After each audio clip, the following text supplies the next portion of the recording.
நம்ம பார்க்க போகிறது கேரட் வடை. அதுக்கு நான் 2 வெங்காயம் எடுத்திருக்கேன். நம்ம வந்து 1.5 வெங்காயம் போட்டால் கரெக்டாக இருக்கும்.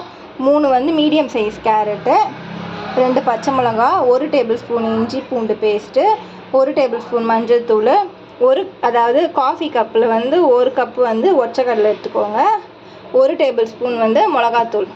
வாங்க எப்படி பண்ணலாம் பார்க்கலாம்.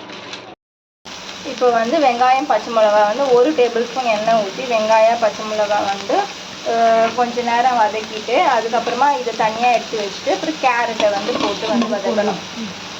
கேரட் வந்து திருவண்ண கேரட்டோட இஞ்சி பூண்டு பேஸ்ட்டு ஆட் பண்ணி 2த்தையும் ஒன்றா சேர்த்து வந்து கொஞ்ச நேரம் வதக்கணும்.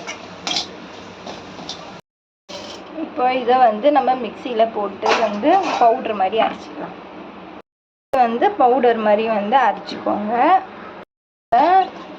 கடாயில் போட்டு வந்து கொஞ்சம் வந்து வறுத்த கேரட்டை வந்து இதில் போட்டு வந்து ஆறினோடனே வந்து இதை போட்டு வந்து இதையும் வந்து அரைச்சிக்கோங்க.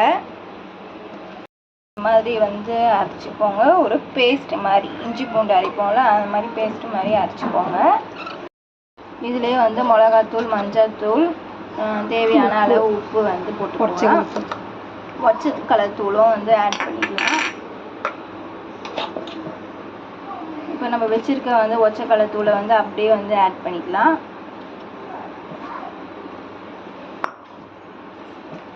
இது வந்து நல்லா பிசைஞ்சு நல்லா 3மே வந்து நல்லா வந்து மிக்ஸ் பண்ணிக்கலாம்.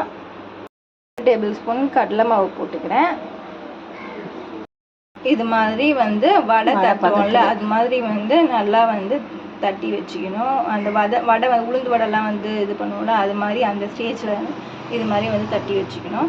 இப்போ வந்து எண்ணெய் காஞ்சோடனே வந்து நம்ம வடை மாதிரி ஷேப்பில் வந்து தட்டி வந்து சுட வேண்டிதான்.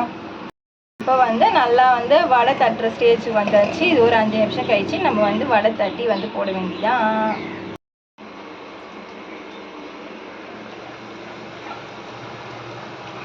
அவ்வளோதாங்க. இது வந்து நல்லா வந்து ப்ரௌன் கலரில் வந்தோடனே நீங்கள் ஃபுல் ஃப்ளேம்லேயே வச்சு வடை சுடுற மாதிரி வந்து சுடலாம்.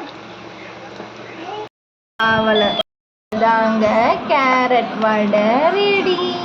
இது நீங்கள் கட்லெட்டும் சொல்லலாம். பாருங்கள், கேரட் வடை